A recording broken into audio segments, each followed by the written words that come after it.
What's up, YouTube? Bay Area Baller back again. The NBA draft is 2 days away. I got my boy Dhack with me to give you our NBA draft preview.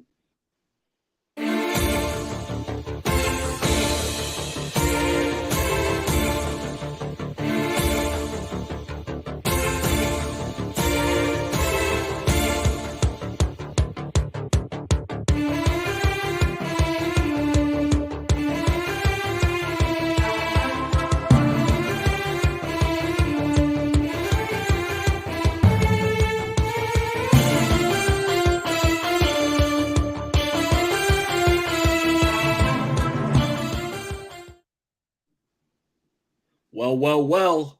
The NBA draft is a couple days away. I'm excited to be joined by not only one of my best friends in the world, but I call him an NBA draft guru because, back in the day, I was watching a lot of college tape.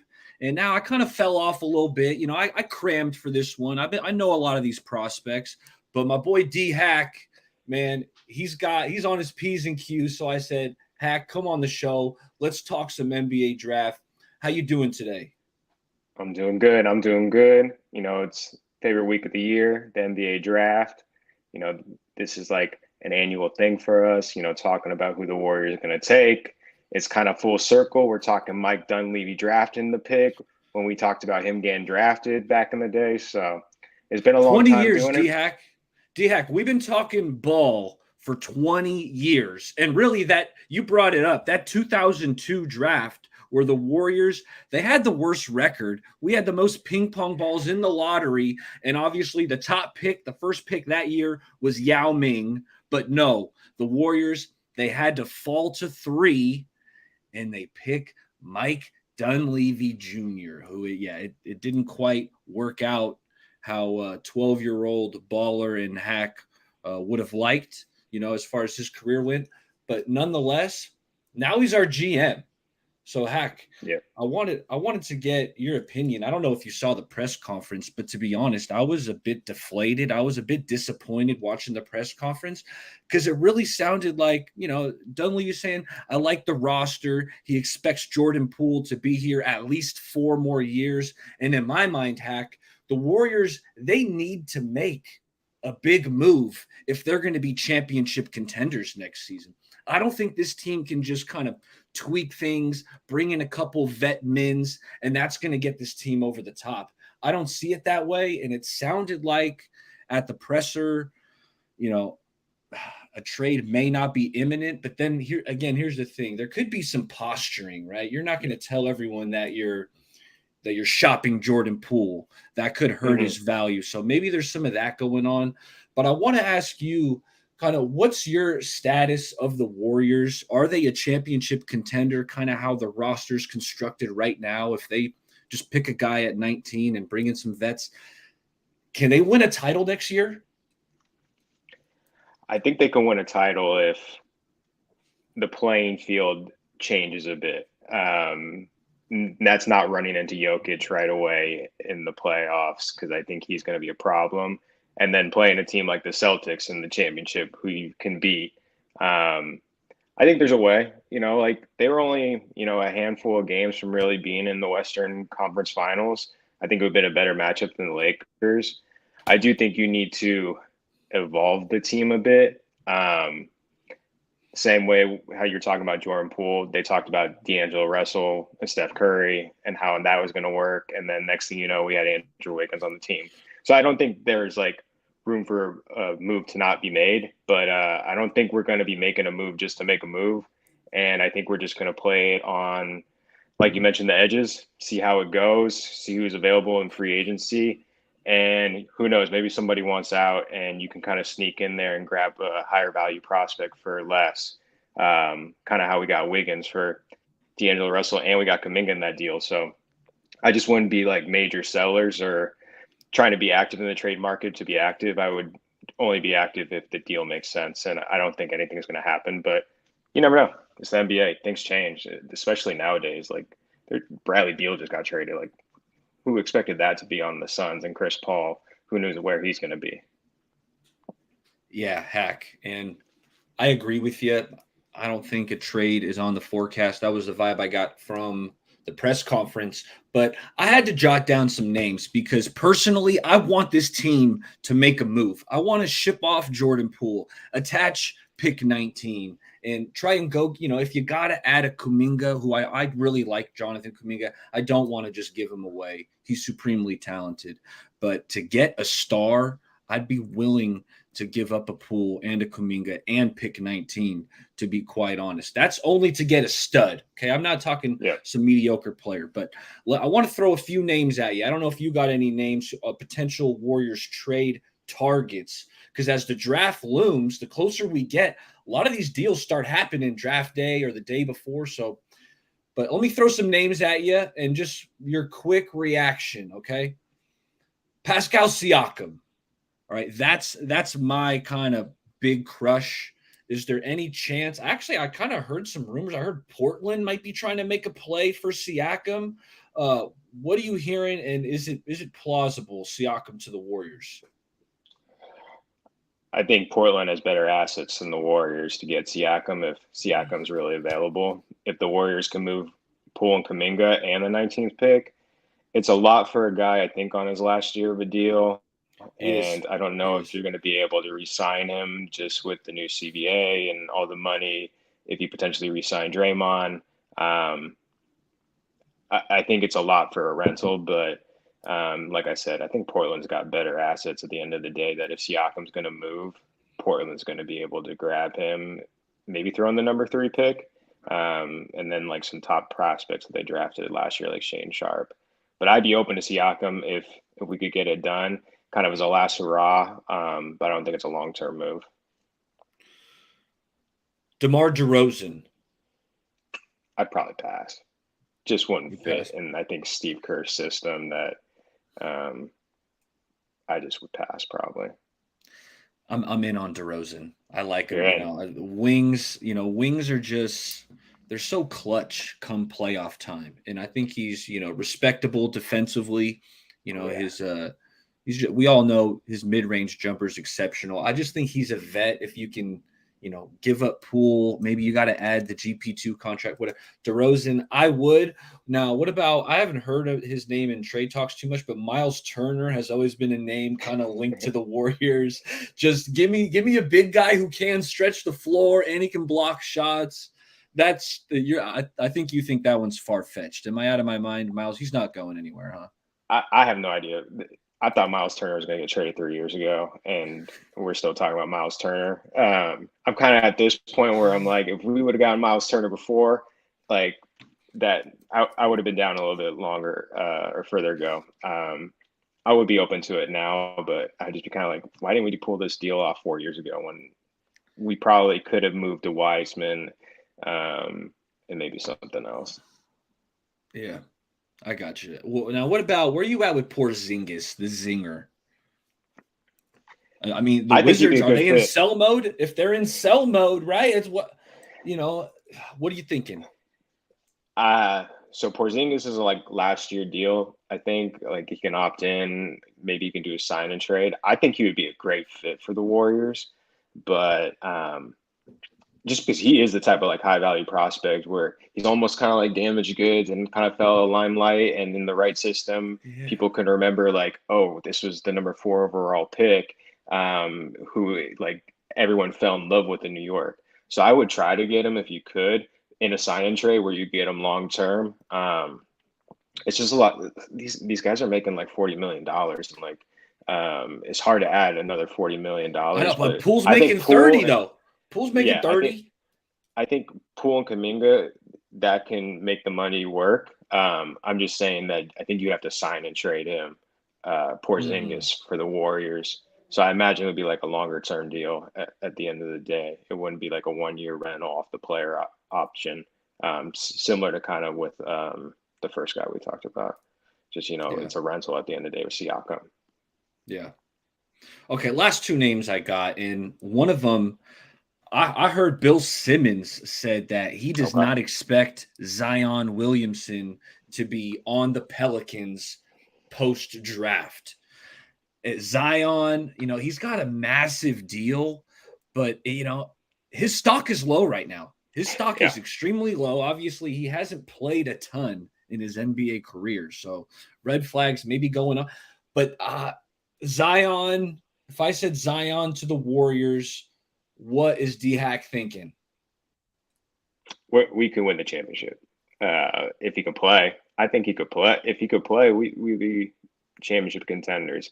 I think we'd have to give up a lot though to get Zion, and I think it would be Okay, I'm more putting you on than the spot. those. I'm putting you on the spot. Jordan Poole, Jonathan Yep. Kuminga, pick 19. Yep. And would you do that? Pelicans called you and said that's what they were Oh yeah. demanding. Yeah. Oh yeah. Oh I think they're yeah. going to ask for more. I think they're going to ask for more. So I don't know if that money works out either. Yeah, we'd have to get on the NBA draft trade machine, which I know you do spend a lot of time on.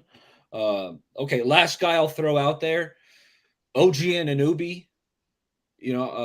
Phenomenal player for the Raptors. He can shoot it. He can defend. Supposedly, like he was kind of being shopped around at the deadline, but the Raptors' asking price was like astronomical. So now, I don't know why they would lower their expectations, their value for Anunoby right now. But I've always been intrigued by him, and I would love to be able to move a Pool and any chance OG Anunoby. I think, like you said, the asking price is extremely high for some reason. It's kind of like ridiculous. And I feel like the Raptors are kind of in a rebuild, retool phase that I think they value that him versus someone else like, Siakam, and they would move Siakam versus OG and keep him because that's what I would do if I was Masai chilling out there. I would also try to go get Scoot and move up. I think that's a good deal. Siakam for the 3 pick and some assets. Well, I like that. And you know what? That's why we're here, Dhack. I wanted to throw some names at you. You ready to get into draft talk, or did you have a name or two? I got 2 names for you. Two buy low could be good. Explore the Ben Simmons situation. And the money works, Poole and Kuminga. I feel like that's a move where you can get a draft asset too because it's bad money you're taking on. But I think Simmons with Clay and Steph around him would just open up the floor. It'd be weird with Dre and Clay and Looney as well, but I think the Warriors can make it work. So that would be one name if he's out there and just like the Nets are just going to blow it up. The other is if the 76ers need to make a move, I think Tobias Harris would be a good buy, low option for Poole and Kuminga. I think he's on a kind of decent deal, 2 or maybe 3 years left. That I think that would be a nice like closing lineup. Dre, Tobias, Wiggins, Clay, and Steph. A little small, but really switchable. And I think enough shooting on the outside. I've always been a fan of Tobias Harris. I know he got the massive deal, and it's like when you get these players they're good players, but they get overpaid like superstar money, kind of gives them this bad rap. Like it seems like Tobias gets kind of painted in a negative light because he may have gotten overpaid. But now with more and more max deals going out there, he's not at the top of the salary cap list anymore. So maybe the contract's a little bit more palatable, but I like me some Tobias Harris, man. So those are some really intriguing names to keep an eye on. But Dhack, the reason I had to get you on is for your NBA draft acumen, your knowledge. So why don't we get to some of this prospect analysis? You know what? First, I want to hear if you got 3, 4, 5 guys. Pick 19 is the Golden State Warriors. Who do you think are the most probable prospects that the Warriors would take? If I said, hey, Dhack, 4 or 5 names, you pick the Warriors draft pick and you get a prize, whatever it is. I want to hear who you think the Warriors are going to be picking at 19. Great. We'll be a little strategic with this. I think they're done on freshmen and young players. They've drafted a lot of those. We've heard it, through through this text, like, they're probably going to go with an older prospect. So I'm going to just rule out every freshman unless someone really good drops that is good value. So I'm Every looking at upperclassmen. freshman. I think the board needs to Wow. start with upperclassmen because you need to bring someone in that can play right away. That's just my opinion. You drafted Pat Baldwin. He's a year away from being a contributor. We talked about Moody and Kuminga and the minutes and the situation there enough. And Poole is probably the other young one on the roster that there's talk about. And we already shipped out Wiseman. You know how I feel about Wiseman. We got the shirt on, how I feel about Wiseman. But so I think they're You had to rub it in for the chat. The context is Dhack. He's like the LaMelo Ball president fan club. He's the president of the LaMelo Ball fan club, as I should say. So he's rocking the LaMelo Ball shirt. But please continue. So I'm taking upperclassmen, and I think the Warriors are a smart team where they're going to draft someone that they brought in, feel comfortable with, know that they can run the system, and feel good with. So I'm looking at players that got worked out by the Warriors, and there's 4 names that stick out to me. And I'm going to go through, I'll just tell you the 4 names, and I'll just go through a little bit why I like each one of them. But the first one is Chris Murray, Keegan Murray's brother. Yes. Power forward, small forward, Iowa. Next guy is Colby Jones. He's like a combo guard, shooting guard, small forward out of Xavier. Third guy, Trace Jackson Davis, power forward, center out of Indiana. And the fourth, Jaime Jaquez Jr. from UCLA, shooting guard, small forward. So those are the 4 guys that, like, Warriors brought them in, got a workout in with them, fit that upper class mold, could probably contribute right away. And I think would challenge some of these guys like Kuminga and Moody because they are going to be older than them probably coming in. Just the simple fact of most of these guys are juniors, seniors at the end of the day. So those are my 4 guys. My favorite is Chris Murray. If you get Keegan Murray's brother, just get a left-handed version of Keegan Murray. We saw it worked well with Mike Brown. I don't know why it wouldn't work well with us. He's 6'9", 7-foot wingspan, 23 years old, so he is older. But I don't think that's anything the Warriors should be concerned on.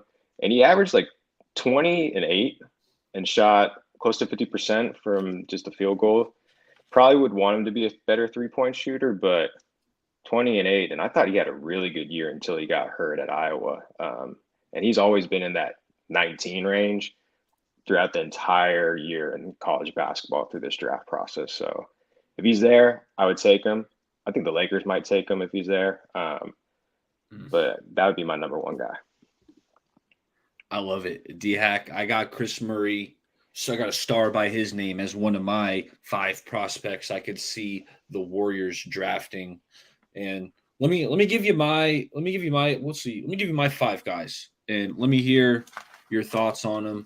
First, I'll start off with the shooter out of UConn, Jordan Hawkins. I see him mocked maybe a little bit earlier than pick 19, but he's right in that range.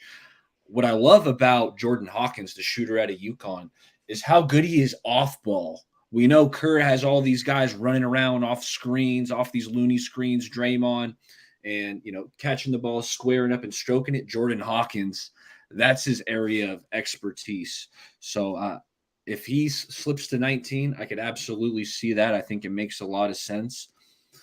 And another guy who from what I've heard, Dhack, he's a late riser, but it's the kid out of France who I've been turned on to him recently, Bilal Koulibaly. There it is. Bilal Koulibaly. This dude, he was really impressive. The film I was watching, he's got a high upside. Again, I don't know if he's an immediate contributor, but he's a guy like, I don't want to say, he's not going to be Giannis, but Giannis was kind of slept on in the draft. He was playing overseas and he's got the length and he's got some skill to him. Like I see Bilal, he's got a good handle. He's 6'6", 6'7". He's got long arms. He's lengthy. So with that handle and I think he's got the tools to be like an elite defender. So I could see him as a slasher. He's got a good knack for cutting to the rim, So Bilal Koulibaly, what do you think about him? I think, he's the draft riser at the end of the day. They're talking about him going pick 7, 9. And he's kind of riding the Victor Wembanyama, express almost, because they're on the same team. They've both been Yeah. playing well. Yeah. So he's getting publicity, that he's getting more publicity than some of these players are in the draft process right now. And kind of what's working in, I think, his favor is that he's not working out for teams because he's playing. He can't work out for a team. So he is kind of a bit of a mystery. And maybe if you brought him in, you would feel like, oh, this is his flaws, this is what he needs to work on, because he didn't play for that team at the beginning of the year. He's really just come on now, which is strong, but he had like a Moses Moody year, if you think about it. He didn't play much throughout the season and kind of was a non-factor on that with Wembanyama on that level. So I think he could be solid, but yeah, he is the draft darling. He's probably going to get picked really high. Okay. If he's there for the Warriors and Chris Murray's there, I'd probably still take Chris Murray just because I think you're going to get more out of that player in the next 2 years. That I would take that kind of asset value right now. That's what we need to add around the core. You know what I mean? We don't need to find a star in that pick. I think we need someone that can contribute and play and fill a role off the bench. Hey, I'm not going to push back on you too much there. I think Bilal, some of the mocks maybe I was looking at were a bit older, but yeah, he's probably going to be gone. Chris Murray, we've already highlighted him. I had him written down as one of the targets that I want for the Warriors, and I think that's the only guy who both of us kind of had the same pick in common. So maybe Chris Murray, that could be the guy. But another shooter, 6'8", with a smooth stroke, is Juwan Howard's kid, Jet Howard. And yeah, he's got a nice jump shot from what I've seen. And what do you think about Jet? How would, is pick 19 realistic for him? Was that be considered a reach? What do you think about the Michigan product? That's where he's kind of mocked. I think he's kind of moved up and down the board throughout the year. I think some people had him like lottery, and now he's, some people have him end of the first round. I think there's a lot to like about his game, but it sounds like he still needs a lot of development still. Michigan wasn't good this year. So it wasn't like he was an elite freshman on a number one team in the nation. Like Michigan was average. And that's nothing against like his draft stock, but I think, he wasn't as exciting as I think we would hope. And I think he's just got more room to develop. I know he's Juwan Howard's kid. One reason I like Trace Jackson Davis from the list I brought up, he's Dale Davis's kid. Oh, wow. Pacers Dale Davis. Yeah. Don't really have a relationship from what I read when I was reading up on Trace Jackson Davis. But that's the type of player that I think if, Jet Howard stayed at Michigan for 4 years, yeah, he might be an average mid-round pick and not as exciting, but he would be more developed and would have more of a role in the NBA with more of a built-out body of work and kind of body size too. That's why I like Trace Jackson Davis. He's like 23 and he's built like a 23, 6'9", 240-year-old. And he can pass, he can dunk, rebound. Don't know if he can shoot, so he might be a Sabonis where you lay off of him, but he's got the size and the pedigree where he would be, an NBA player just from, the NBA father history too. That's something I like. And that's something I did kind of think about with Jet Howard, but I don't know. I was like, we're already invested in Moody. I don't want to take away Moody's minutes, if whatever minutes he gets, to support him. He's probably going to be spending time in Santa Cruz. Like, that's a reality. So that's why I'm just kind of would stay away from that freshman kind of younger prospect right now. I got you. And okay, so I'm writing them down. obviously Chris Murray was your guy. Trace Jackson Yep. Davis. Who are your other two? Jaime Jaquez from Oh yes, UCLA. I don't know yeah. We why, got to but talk about him. I We got to like talk his about game of him. work. I like his game of work. He's been good his entire career. And like he's played with a lot of good players at UCLA, and he's always like the best player on the court. He's kind of got like a Draymond Green element where it's like he just is good, and it doesn't make sense, just when you look at him at face value. But I looked at his stats and I was like, he averaged 18 points, 8 rebounds, assists, and 1.5 steals a game. Like he's 6'6", 6'9" wingspan. Like that's a good He's not a player. bad athlete. He's not a bad athlete Yeah. either. You see him flying, like he'll jam it on you, at the right time. He's not a freak athlete by any means. Here's my pushback with Jaquez because, I think there's a chance that the Warriors do take him if they go with your theme of getting, a more experienced player. Jaime, you mentioned it, 18 points a game at UCLA. But I'm trying to. I was the same guy who really liked Luke Babbitt and Adam Morrison, and it's not anything against, I'm just kind of cautious. The way he wins, the way he scores, I'm not sure if it's going to quite translate to the NBA level. Like he's got a great touch around the rim. Like, hey, if they switch and he gets a point guard matched up on him, he'll play some bully ball down low, and go to work. Like, but I'm just not quite sure about Jaquez. I think pick 19 is a little rich. I think I'd feel better about it if it was a second round pick. You talk me into it. Hey, this guy's really skilled. Maybe the upside isn't there. Second round, I'd be all for it. But pick 19, I don't know. And you could be right. Who knows? Maybe he's going to be like a Bryant Cardinal 6-man kind of guy. Mm-hmm. He plays hard. He's that's something you're never gonna crafty. have to worry about. You're never gonna have to worry about him playing hard on defense and rebounding. Like he will have a career in the NBA just because he'll be able to do those things. And if he could shoot, he'd be a better prospect. And I feel like that's just what the Warriors need. We just need more defense and rebounding. We didn't have enough of that. It'd be great if we added more shooters, but if we don't have enough defense and rebounding, we're always a liability with the lack of size we have at like the center position. Just we don't have a big guy. But Jaquez isn't going to solve that either, though. No, I don't think he would, but he's a better rebounder than most guards and most probably freshmen, just because he's been a good rebounder his entire college career. And I think I hear you on like the talent level and the Luke Babbitt and Adam Morrison, but he's been playing in the Pac-10, 12, whatever we call it nowadays, for 4-5 years maybe. I don't know with the COVID year if he did 5, but there's been a lot of talent that's gone through the Pac-10, Pac-12 in that time period that he's played against. Like a guy I think about is the USC kid that's on the Hawks now. Like he's had to have matchups like that where he's played against good talent.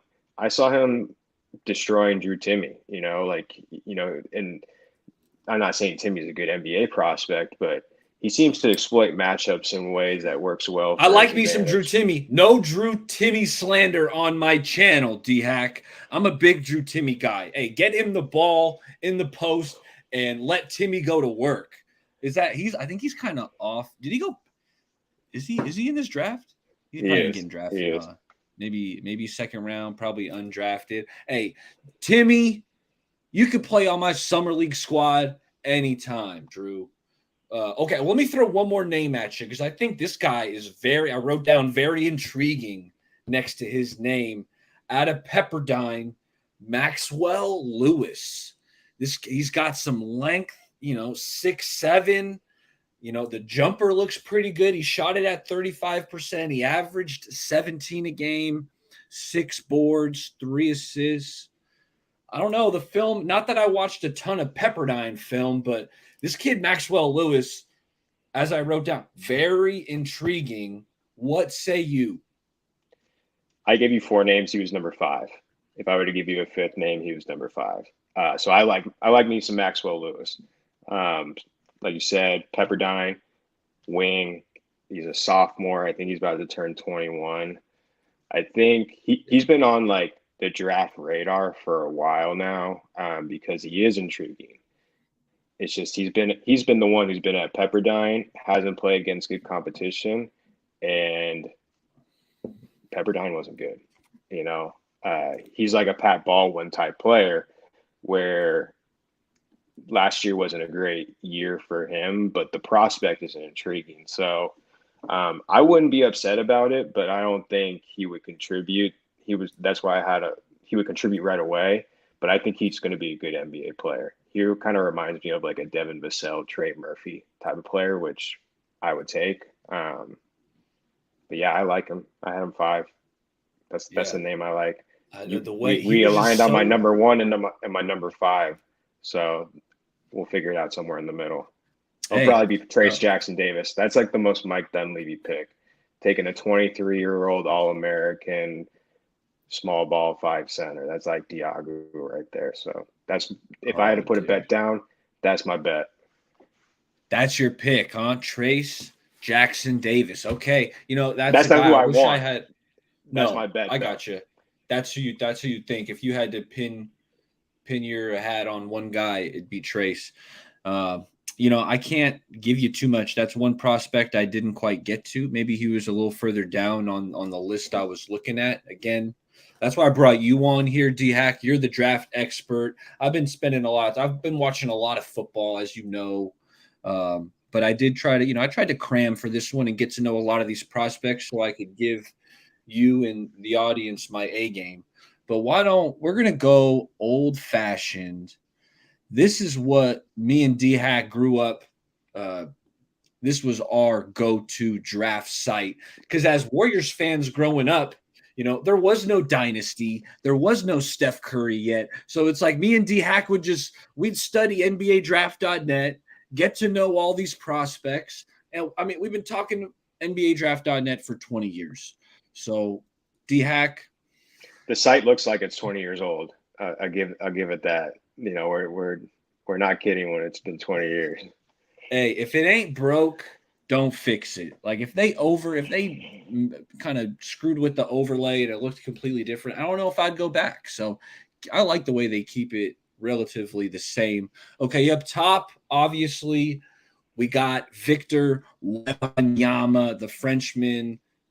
The Spurs lucked out. They're going to take him. But pick 2. I had heard it was Brandon Miller, even though Scoot was kind of penciled in as like the number 2 best prospect like all year after Wembanyama. All of a sudden, it sounds like Charlotte, they're high on the shooter out of Alabama, Brandon Miller. But actually, lately, Vegas has kind of evened out the betting odds between Scoot and Brandon going with your second pick. What have you heard, and where do you think Charlotte's going to go? Are they even going to make this pick, or what are you expecting at pick 2? I really don't know what Charlotte's going to do. If I was Charlotte, I would take Scoot Henderson. He seems like the better franchise pick, and I say franchise pick where I think he's someone that can carry the face of the team. I'm not sure Brandon Miller can do that, and it's not for anything that happened in the past 6 months with his off-the-court stuff. I just think Scoot is that type of player. He's getting mentored by Steph Curry. He's been playing in the NBA developmental program. So I think Charlotte's safer pick would be Scoot Henderson. And I'm not as high on Brandon Miller instead of Amen Thompson. I like Amen Thompson for some reason. So I would go, if I had a big board, Wembanyama, Scoot, Amen Thompson, then Brandon Miller. Interesting. I love me some Brandon Miller. I mean, the jumper looks so smooth, Dhack. I think it's going to translate really well. He's got a nice touch. 19 a game, 8 boards, 2 assists, a block, and a steal was what he averaged. So he's got that versatility that I like. But really, if you like Brandon Miller, it's the jump shot. The jumper, it looks really smooth. And not only that, he's shooting with range, Hack, And I found that to be really impressive. Like he's got NBA range already. Brandon Miller, I would probably go Scoot, but I also really like Brandon Miller and, Amon Thompson. That dude, he has star potential. Him and his brother. I mean, those dudes are some rare athletes. And I want to ask you about the Villanova product, Cam Whitmore. I know Villanova, they got a really good program over there. Is he a bit undersized, well, let me just hear, what do you think about Cam? I laugh when you say undersized because he's 235, 6'6" as an 18-year-old.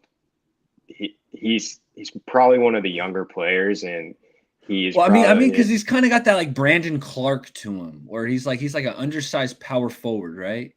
He's more of a wing. No, I think he was on a Villanova was in a transition year. They didn't have Jay Rice, their coach. He was a freshman. I think he was injured at the beginning of the year, so he didn't really have like a starting out type of great year, and he didn't play on a top program like Brandon Miller did. But Cam Whitmore's been on like the USA developmental program, and I think he was like kind of almost like in a feature role in some capacity of like passing the ball. He can dribble and drive. He can slam. He's fast. He can jump. He is a freak athlete, and he's 235 at 18 years old. Like, I think he's underwhelming, and for some reason he's falling down boards. But he is like the Jonathan Kuminga of this class, where he could be the best player because physically he's so gifted. He needs to work on his shooting, though. I don't think he's that great of a shooter for the NBA right now. Okay. And oh yeah, now I see Bilal. Bilal is up there on this mock draft here. But okay, why don't we? Yeah, I don't think he's gonna make it to us, Bilal. I think he can go higher. So yeah, that's why I wasn't as excited, just because I don't think he's gonna make it. Yeah, it makes sense. Okay, I want to ask you about. Is it Jarace Walker? Jarace? I don't know if you know how that's pronounced, but I watched some film on the Houston product, and I know he's rugged. I want to look at my notes here. He's got a high motor. He's got a nice little jump hook, but it's like where they got him at pick 7? Like that seems high to me. What say you? So he's the body of OG Avenue. I can't say his name, but he's basically got the frame of OG. He's that big. Anunoby. Yeah, Anunoby. He's that big. He played on I think a really good high school program. And I think at the time in high school, he did a little bit more with the ball in his hand. But at Houston, he was really kind of like more of like a 4 that filled a role, could play really good defense, aggressive on the glass. So I think that's why teams really like him, is because they've seen that he's got skill, but he also really fit well into a good system and developed those strengths. And like I said, he's the size of OG. Like, if people are trading asking for 5 first-round picks for that type of prospect, physical tool-wise, like that's who you want to take. I've seen like Detroit, which I don't think is a good fit, but I think Indiana would be a good fit if he landed there. That's what next to Myles Turner, I think that's what they need. Interesting. Okay, something to monitor. Now, I want to hear who you're higher on, kind of than consensus, or maybe in turn someone that you're lower on.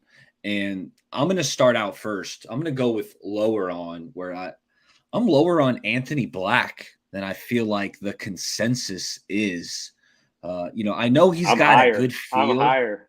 I'm higher, baby. Okay. All right. Well, let's talk about it. Because I know he's got a good feel.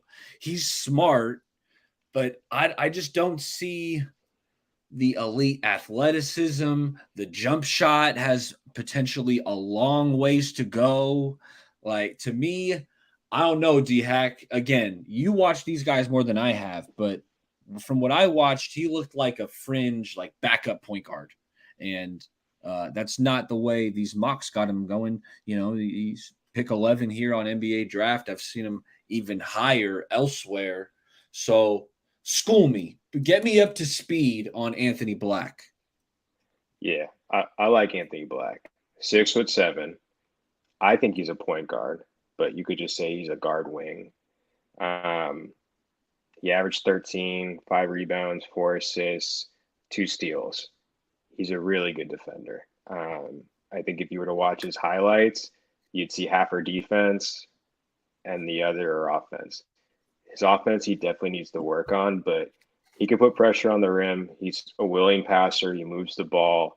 I think that's why a lot of teams and probably like draft analysis people like him because he is a team player. He's not I do me. And he was on a really good Arkansas team, a lot of good freshmen. And at times I think he deferred too much because they had Nick Smith there, they had Jordan Walsh. They had a lot of good players on that team. But he played on the USA program that won gold. He's been a high draft prospect for a while now, so it's not surprising to see him Just here as because what he's as been here like for a this while. as this like tall, lengthy, like point guard, like playmaker. He's Lonzo Ball. He's Lonzo Ball. If you were to say what's his comp, I'd say he's a healthy Lonzo Ball / Ricky Rubio. He's going to be able to move the Okay. ball around. Hey, You may there's not love the definitely a shot. spot. Yeah. Okay. You may not love the jump shot because it's not going to be strong right now, but he'll be able to put pressure on the hoop if necessary, and he's going to be a good defender because he's 6'7", and he exploits those matchups. He's going to exploit smaller players. He'll thrive against a 6'3" shooting guard because he has so much size, and he's a good defender. Like that. That's something that he will bring. I think he's probably one of the top 2 or 3 best defenders in this class. Just on skill wise. So that's why I'm high on him because you can't always teach defense. They always say, oh, teach defense, but you got to really want to be good on defense. And he wants to be good on defense. So that's why I'm high on him. If he could develop a jump shot, I think he'd be better. But I like Lonzo Ball a lot too. So that's why I'm probably higher on him than most as well because I kind of like that prototype. That's my type of player. If I had a pick, that's who I think brings value and at least keeps the ball moving. And if they can make jump shots, that's even better. I respect it. Yeah. If you tell me he's going to have, like a Ricky Rubio kind of career, well, then you know what? He deserves to go in this area because Rubio, while he's not, he's not a good shooter, he's not a great shooter. He has value. He's a good defender. He's a great passer, facilitating. So, okay. All right. We'll see with Anthony Black. All right. We'll find out here. But you were talking defense there, and I want to talk some defense too. And I want to talk about Derek Lively, the 7-1 prospect at Duke. I had seen a lot of mock drafts, a month or two ago that had the Warriors taking Lively at 19. I'll tell you from kind of the rumors and the stuff that I've been reading lately, Dhack, Derek Lively ain't making it to no pick 19.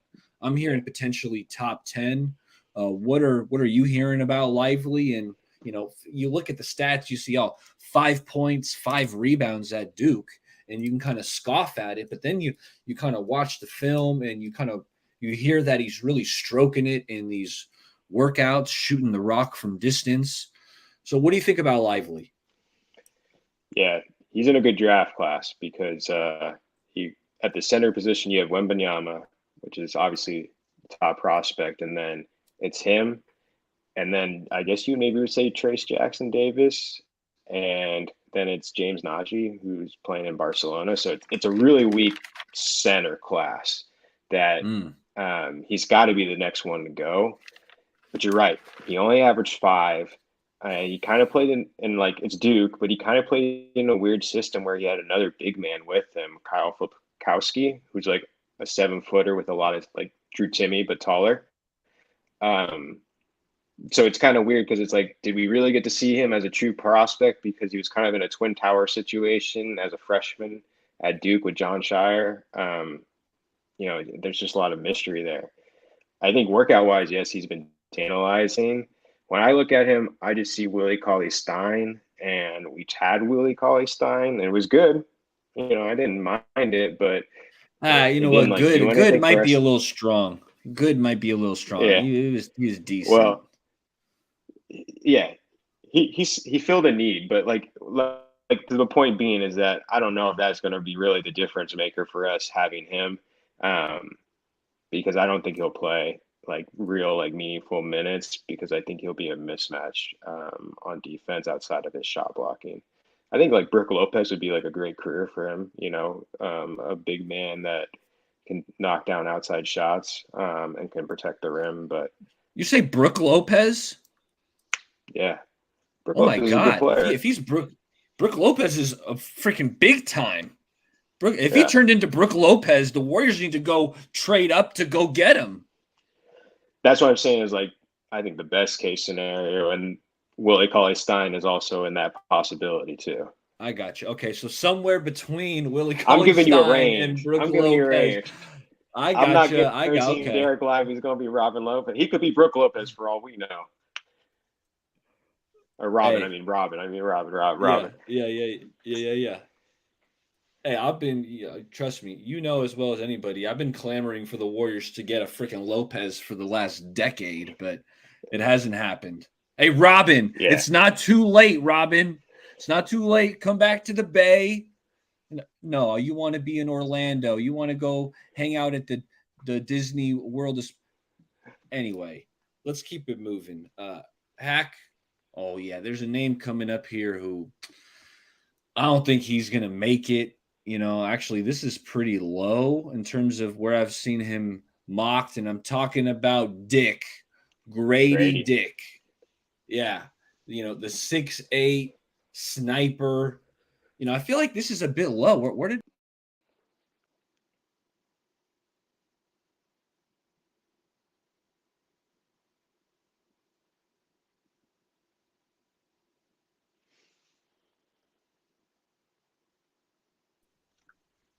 My bad, wrong button. But Hack. We lost a Bay Area baller for a second. Yeah, I'm scrolling my links in my tabs. I hit the wrong one. But Hack, Grady Dick. What do you think about him? 16 is a bit lower than I feel like most mocks have him. Yeah. Now, I see him at 16. I'm like, oh shit, maybe he can make it to the Warriors at 19. And I think that would be an awesome pick. The dude's a flat out sniper, 6'8", so it's like he's not undersized. Again, you don't want him guarding post players, but he's not a freak athlete by any means, but he's not nailed to the ground. Like he can move a little bit. What do you think about Grady? I like Grady. I think what NBA draft had him lower than I probably expect him. I think he's the best shooter in this class. You listed kind of he's a solid prospect size wise, 6'7". He can move 6'8". He shot 40%, so like he definitely can have a role. If he dropped to 19, that would be one freshman I'd be like, okay, make that move because I don't think he is a type of freshman that will need a lot of time to have a role in the NBA, if that makes sense, because he's going to know, oh, if I just hit jump shots and keep my defender honest on the second team unit, I'll get to play. He's got a definitive I think asset that he can bring to an NBA team, like now, immediately, and that's his jump shot. Exactly. Yeah, he just needs to not be a liability to stay out there for longer time periods. So I would take him. If he fell, I would take him. But honestly, I think he's a top 10 player in this class, and I would take him.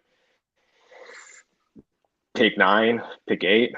I wouldn't be surprised if like the Pacers picked him because I think they could add more shooting to Tyrese and Bennett and Mathurin. Like I think that would be a nice little kind of core. Yeah, I'm not going to disagree with you there. Then there's Jordan Hawkins, who I already touched on. I really like the shooter at UConn.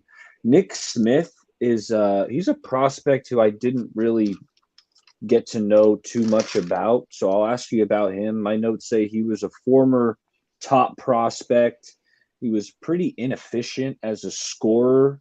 I think I heard that he was banged up, played through some injuries. But what do you know about Nick Smith, the guard from Arkansas? So you're right. He was like the number one player on some board coming out of high school. So Wow. he went to Arkansas. So it's him, Anthony Black was the backcourt that committed to Arkansas.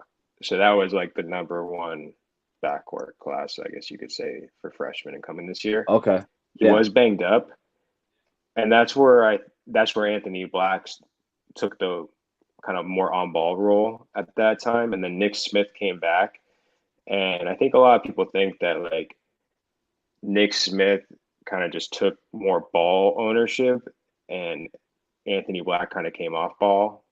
So I think they just kind of didn't mesh well together due to injuries and then just not having a lot of time to play together. So he didn't have that great of a year, but he is like Derek Lively, where they were number one in their class. But if you look kind of at the stat line, it wasn't as impressive as you would hope. But there's potential, and it's potential based off of like rankings from a year ago and what you thought they were as a prospect coming into this freshman year.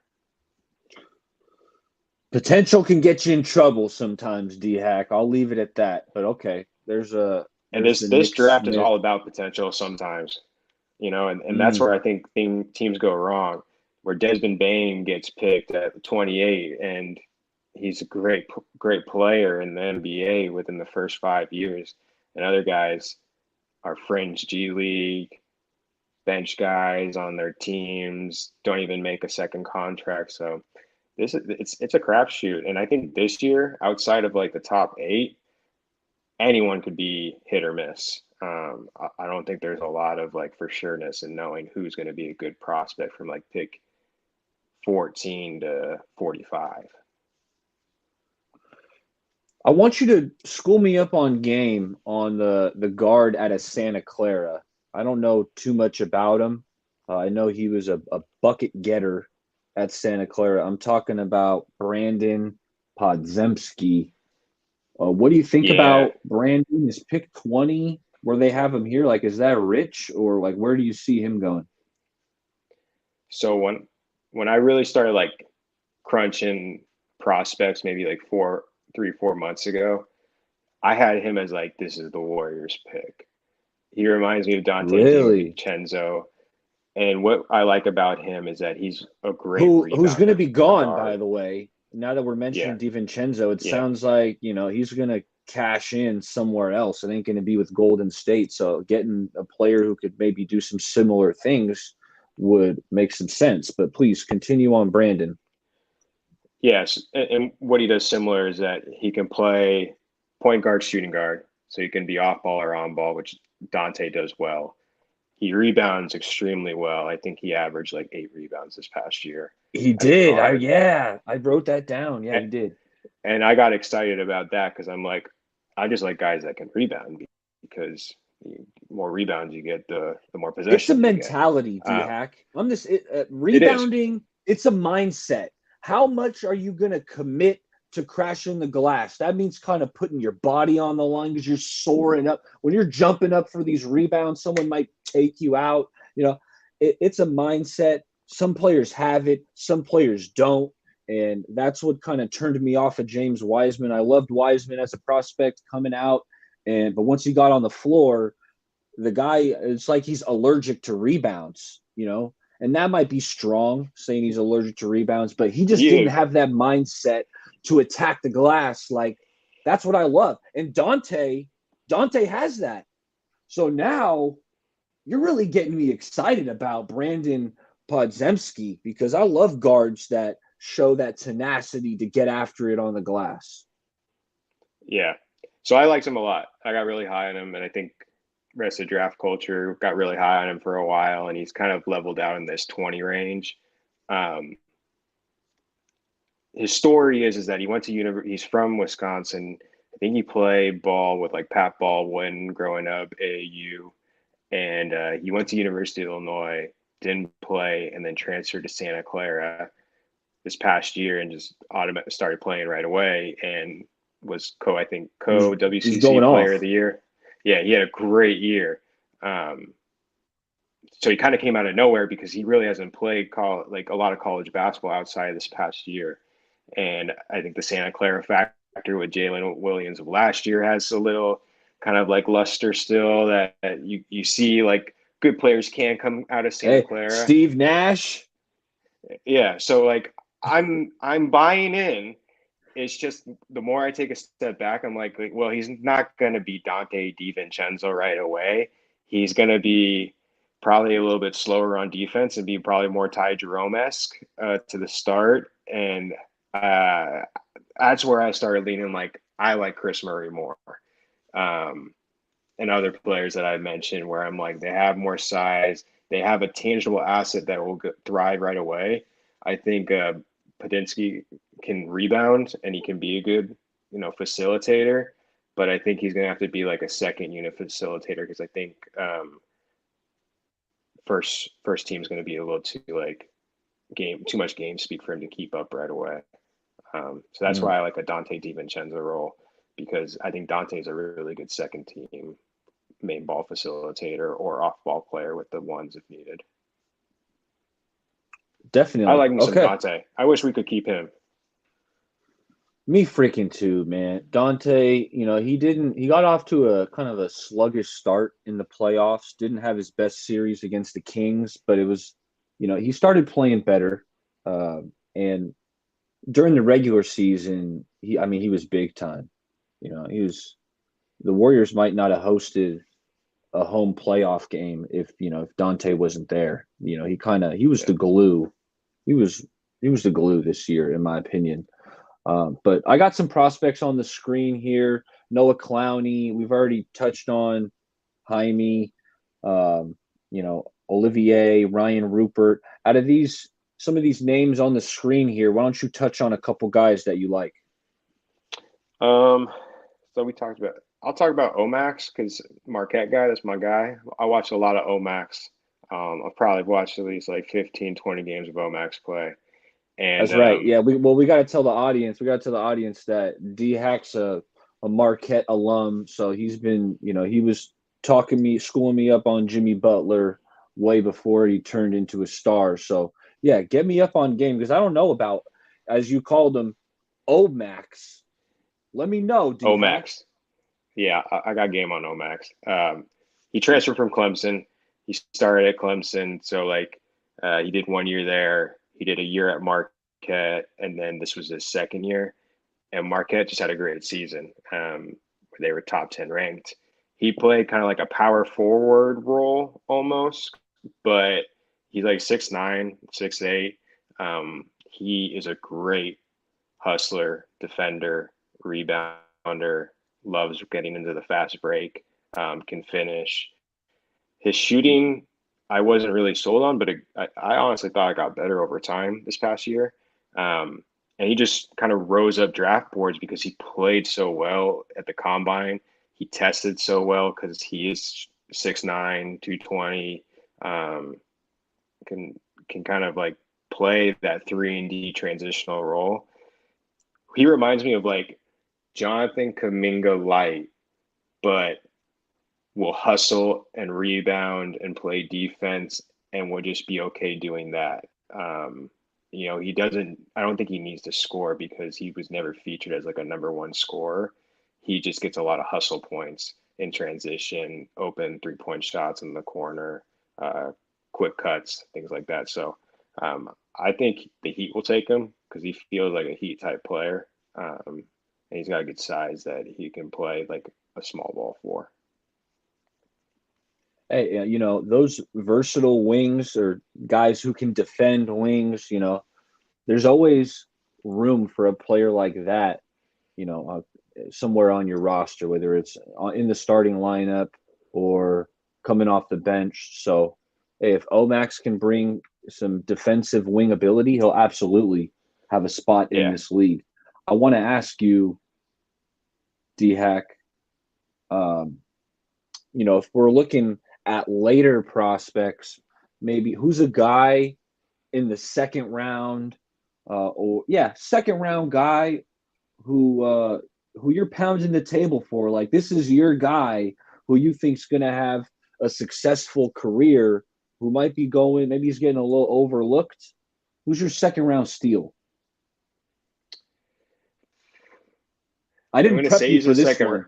Yeah. I just put I you don't, on the spot here, but yeah.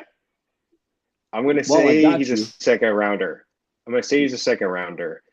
And the Warriors worked him out. So I did a little recon on him. And you've seen him play a lot of games. But I think he can have a role in the NBA because he has an asset in shooting. And he's athletic enough that he can play a 3-and-D role. And that's Julian Strother from Gonzaga, the shooting guard small forward, who hit the big shot on UCLA to win the game at the top of the key. Very much like a Jordan Poole, Steph Curry type shot. I think he's developed over the past 3 years at Gonzaga and gotten better and better. I think he can play in like a Warriors type system. He's somebody that I'd be interested in if the Warriors had a later first round pick or early second round pick as a player to take. I think his body still needs to develop a bit, but I like Julian Strother. I think he's going to be a good NBA player. It's going to take a little bit of time, but I wouldn't be surprised if he's a rotational NBA player for a 5 to 8 year career. Hey, that's big time. Okay. Julian Strother from Gonzaga is Dhack's second round steal. Dhack, we're going to wrap it up with some superlatives. Okay. I gave you, some superlative topics, and I said, Dhack, give me your guys. And I didn't tell you this, but I had to get our boy, fan of the show, James Mack, J Mack, as I call him. And I said, Jay, give me your superlatives. So we're going to get his on here too. And I'll get your thoughts on that. I want to hear James's superlatives. These are going to be good. We are. Yeah, I got his. So the first superlative award is for favorite shooter. And I said favorite shooter because I didn't want like the undrafted guy who's like the 5'10" white kid who all he can do is shoot it. I want favorite shooter, guy who's going to be in the league, shooting. Who's your favorite shooter? And I'll go first on this one because I went with Brandon Miller. He's going early. He's going to be a top 3 pick of this draft. He's got the size. But this jumper just looked so smooth, and I like the form. And it was really the range was what sold me. Like he was consistently hitting NBA range threes, just pulling up like it was nothing. He shot the 38% from the 3-point line, which, the percentages do matter to me. When someone's shooting 32, 33%, it's like, is he a good shooter? I don't know. It's kind of so I went with Brandon Miller. Who was your favorite shooter? We talked about him, Grady Dick.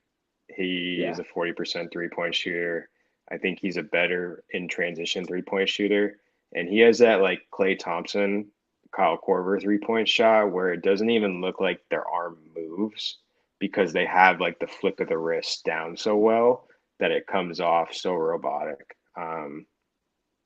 I think he's just got a great shot, and he's going to be in the NBA for a long time because he can shoot like that. Yeah, you're right. I went with Brandon Miller. You went with Grady Dick. My honorable mention was Jordan Hawkins, who I already talked about. Now, as for J Mac, he went Taylor Hendricks. Wow. Who's a wing. He's got some size too, right? I don't think we really touched too much on Taylor Hendricks. What are your thoughts on him? He's projected as like a top 10 pick, right? Around like pick 10.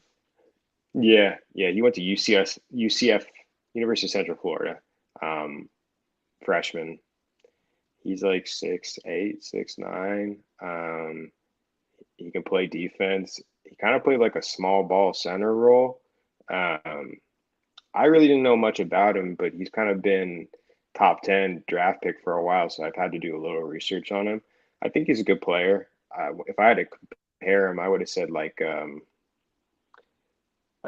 McDaniels that's on the Timberwolves, not the one on the Hornets or the.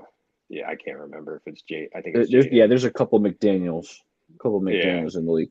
The better one, the better McDaniels, or and I say this and saying it before he got injured, he was supposed to be a good prospect, but Jonathan Isaac, kind of a big that can shoot. but plays defense and kind of like floats into that. Like, is he a 5? Is he a 4? Is he a 3? But he's got a role in the NBA. So I don't mind Taylor Hendricks. I don't know as much about him. So I'm surprised Jay Mack said him as the best shooter. He obviously knows something more than us. The percentages speak volumes. I want to say he shot 39%, something like that off the top of my head. Actually, what am I going to say off the top of my head? I got notes right here. Yeah, he was 39% from three. Hendricks averaged 15 and 7, nearly 2 blocks a game. So, yeah. Hey, Dhack will with Hendricks as his favorite shooter. The next superlative is freakiest athlete. To me, I thought it was pretty straightforward, but I'm gonna let you go first on this one, Dhack. Freakiest athlete. So I'll say this. I was gonna say Wembanyama, but I think that's he's a freak in general. I got Wembanyama written down too, but I'm not going with him. It's like Wembanyama could be considered for like every one of these awards. Let's just say that. Right. Exactly. I've just kind of ruled him out of the draft just because like we've known he's been going number 1 for like since we figured out he could be in 2023. I would have said the Thompson twins because I think they are freaky. J-Mac. There he is. J-Mac. Hey, J-Mac, I got your picks right here. We're letting it be known. J-Mac superlatives. But yeah, keep going because you were talking about the Thompsons. Yeah, keep going on them. I think the Thompson are freaky athletes. Just because they do things with their body that like how they move on the court that I haven't really seen out of that guard spot. And it might just be like overemphasized because they're playing like OTE and it's not the best competition in my opinion, that it looks even more impressive, but they just look like freaks athletes. I think they're so. Is that who you're going with? Are you going with the Thompson twins? I'm going to go with the Thompson twins, just because I think they're just freaky athletes in general, and they're going to be freaky athletes from the start. I went with the Thompson twins. That's what I said when I thought it was pretty straightforward. They're absolutely freaky athletes. Like they're flying. J-Mac had a different guy. J-Mac went with the 7'1" center, Derek Lively, who we've already touched on, the shot blocker. So yeah, that was J-Mac's freakiest athlete, Derek Lively. I like it. I mean, he is kind of a freaky athlete, 7'1", but yeah, I like the Thompson twins. They can jump and they jump high and they jump lateral too. They cover ground. I know. Hey, you're telling me I picked the Thompson twins too. All right, the next superlative we got is impact defender. And why don't we start? We'll start it off by going with James's guy, J-Mac. He said Imani Bates, who they kind of caught me off guard. I know he got in some trouble. He didn't play too many college games this year, if I'm not mistaken. Right? Did he play any college games? Couple? Yeah, he played college. I don't know. He played college. Yeah, okay. He played it. Okay. So James went with Imani Bates, and obviously we know he was a big time high school product, right? And was he the top guy in his class at least at some point, maybe by some sites?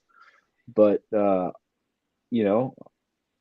is he being mocked in the second round? Where are you seeing Imani Bates at? I think he's a second round guy.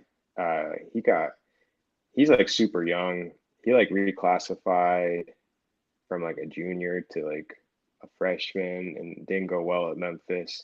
Not really sold on Penny Hardaway as a player development type coach. I think he's a great recruiter. And I think he was at Eastern Michigan is where he was at, somewhere in Michigan. And he just kind of like did his own thing, kind of Pat Baldwin-esque style. Didn't play on a great team and not in a great conference, but he was number 1 at one point. I think people see talent. He does have the ability to get a bucket whenever necessary. So I see why J-Mac has him as one of the guys he likes because he does have NBA talent. I just don't know if he's matured yet, both physically and maybe mentally, to be like to take what it takes to be an NBA player, because he is so young. I think he's like 19. He might be a year away from being a year away, is Bates. Yeah. But okay, my impact defender, I went with Lively, talking Derek Lively out of Duke, because I'm seeing the shot blocking. I already said it. He averaged the 2 blocks a game.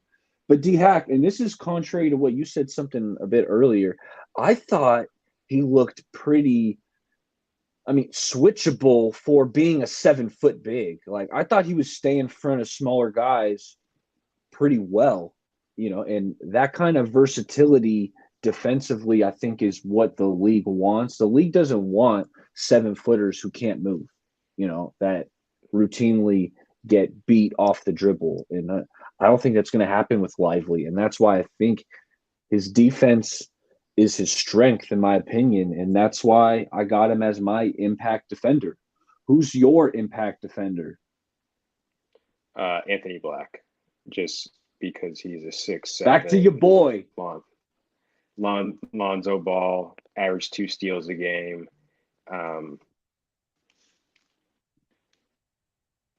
He has highlights that are defensive highlights. So I think he should be a good impact player. He's going to get steals. I like him a lot. All right, next superlative we got is the playmaker. Okay, and this one, it's kind of eye of the beholder. Like, what do you make of the word playmaker? J-Mac went with Keontae George, who I wasn't really thinking of as like a creator, as more of just like a bucket getter. But again, I didn't hit him really hard as a prospect, the Baylor kid. Keontae George, we didn't talk about him, so give me your thoughts on Keontae. I think you kind of covered it. He's a bucket getter. He gets to the rim. He kind of reminds me of like Jaden Hardy in this year's class, where he was highly touted and kind of fallen off a little bit for whatever reasons. But I think he'll be able to be an NBA player. I think he'll like go somewhere in the Warriors range of draft pick, but I don't really know where. Maybe like around pick 15. Ain't gonna be to the Warriors. No, I don't think so. I don't think so. So who's your playmaker, Dhack? My playmaker, this one was tough, but someone that's been kind of sticking out in my head as a prospect, and I want to talk about them, is Jalen Hood-Schifino from Indiana. 6'6" guard. That dude's tough. Yeah. He plays some defense too. Like, he's well-rounded.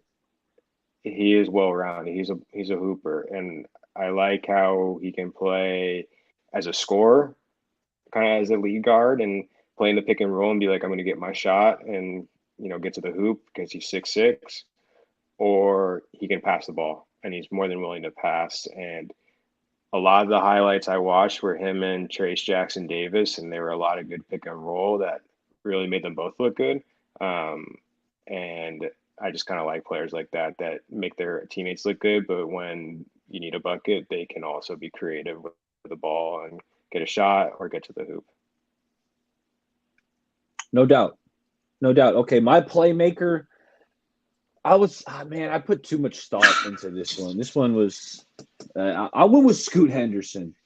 I just ended up going with Scoot because whether he's playmaking for himself or, he's kind of collapsing the defense and kicking it out. I think he averaged like 7 assists for the G League Ignite.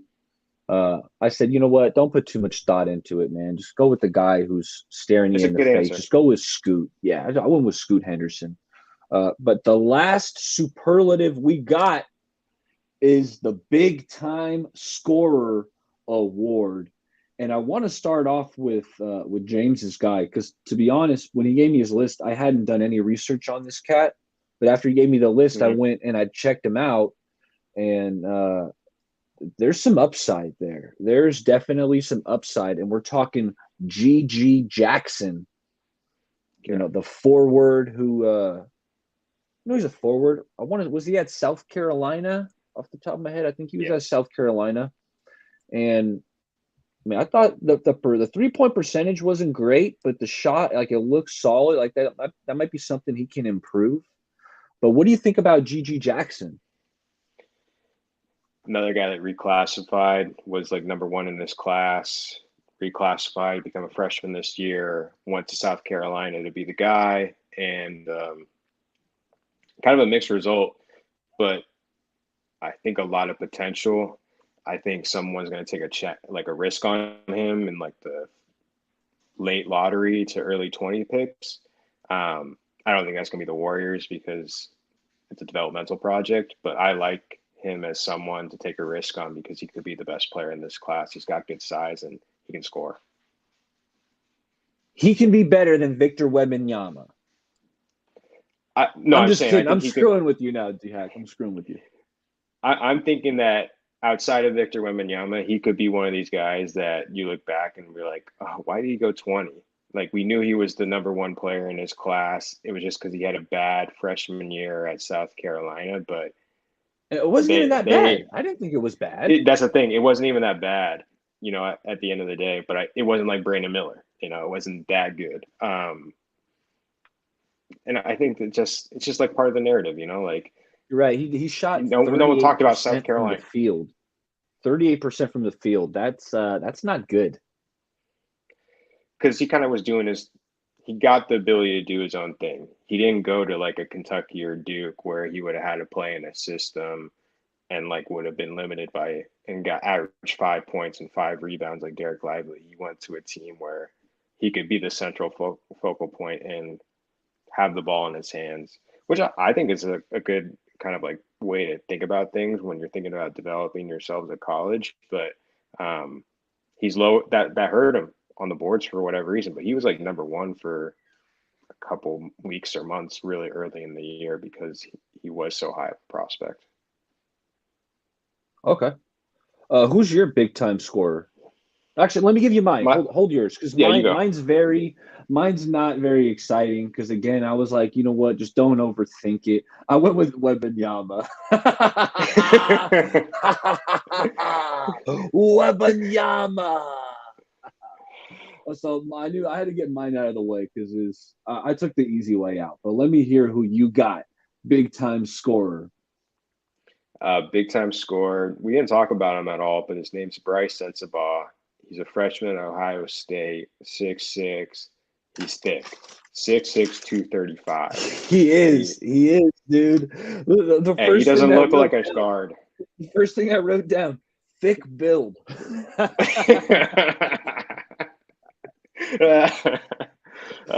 Yeah, that's. But he's a good shooter. Right, he can shoot it. He's a big boy. He can shoot it. He can get a bucket. He can get in the mid range.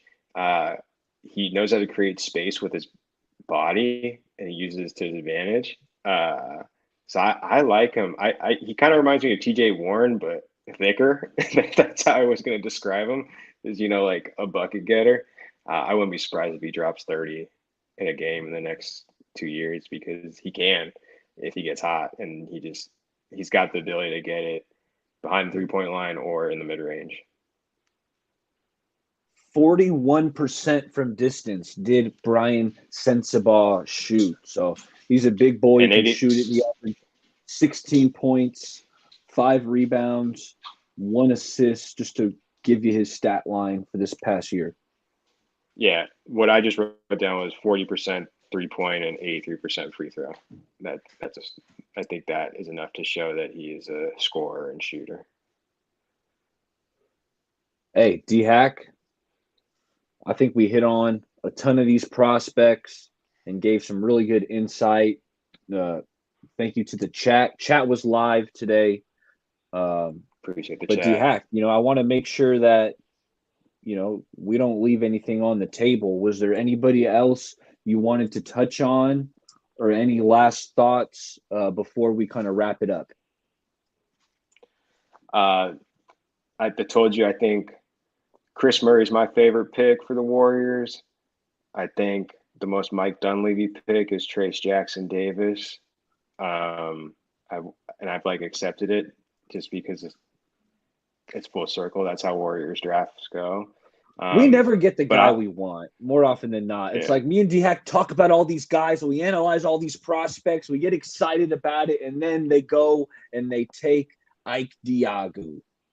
Right. So I'll be excited to see what we do on Thursday, and I'll shoot you a text to see what goes down. But it's always good to catch up. I don't have any other prospects. I think we covered a lot, and it'll be interesting to see how it all shakes out, especially after pick 1, because I think that's where it's gonna get exciting. Yeah, draft starts at pick 2. What direction is Charlotte going to go? But hey, Dhack, I think I might be biased, but I think it was a spectacular draft preview. If you guys missed it, rewind this thing, watch it back. Hack, thanks for giving me an hour and 20 of your time. We'll see how this thing shakes out. After the draft, I will be live on Larry Kruger's channel. Kruger hit me up and said, hey, post-draft, we got to get the goons together. Well, he didn't call it goons, but I say goons. So post-draft, catch me on, get the live reaction over with Kruger. Chat, before you leave, like this video so more people see it. Make sure you're subscribed. Nick J said, what up, baller? What up, Nick? Thanks for stopping by. Nick knows that Justinian Jessup was my boy. Somehow. I don't know how, but Nick was like, hey, how about your Justinian Jessup? And I was like, you ain't supposed to know that was my guy. Only I know that, and Dhack knows that. But Nick somehow knew about it too. What did he say? He said, got here late. I love Vucevic, but might not be a value at 19. Who? Vucevic? Am I tripping? No, he's talking about some center. I think his name's like Tristan. I think that's Larry's He's a good shooter. Too. He's a shooter. Yeah, he's a good shooter. Yeah, he reminds me of your guy last year, Jovic. He reminds me of your guy last year, Nikola Jovic, man. I liked me some Jovic, but man, he was riding the bench for the Heat all year. Like I didn't even see the guy play, but I did like me some Jovic, and I do have a thing for like the 7-foot European shooters. It's just always kind of been something that ballers kind of Nicholas Stinasvili. Yeah, I think you got to buy him out too. So I don't know if Lacob's trying to burn more cash flow. But you know what? That's not taxed, though. That's not taxed. It's more money, though. It's millions. You know what? But I like Nick J's take. Looney who can play right away. The Trace Jackson Davis. Hey, Nick. Dhack, you might have missed it because you came in late. Dhack's been talking up Trace Jackson Davis. That was one of his guys he gave us as potential picks for the Warriors. So we'll get out on that. That's my betting pick. That's my betting pick. That's his top guy. If he was like, hey, who are the Warriors going to pick Dhack? He's going to tell you Trace Jackson Davis, even though we both like Chris Murray and we think that would be a good fit. Chris Murray. Yeah. Yep. Hey, Dhack, I'll let you get out of here and appreciate you giving me your time tonight. And hey, you're my boy. We'll talk soon. Talk soon, brother. Have a good one. Thanks again.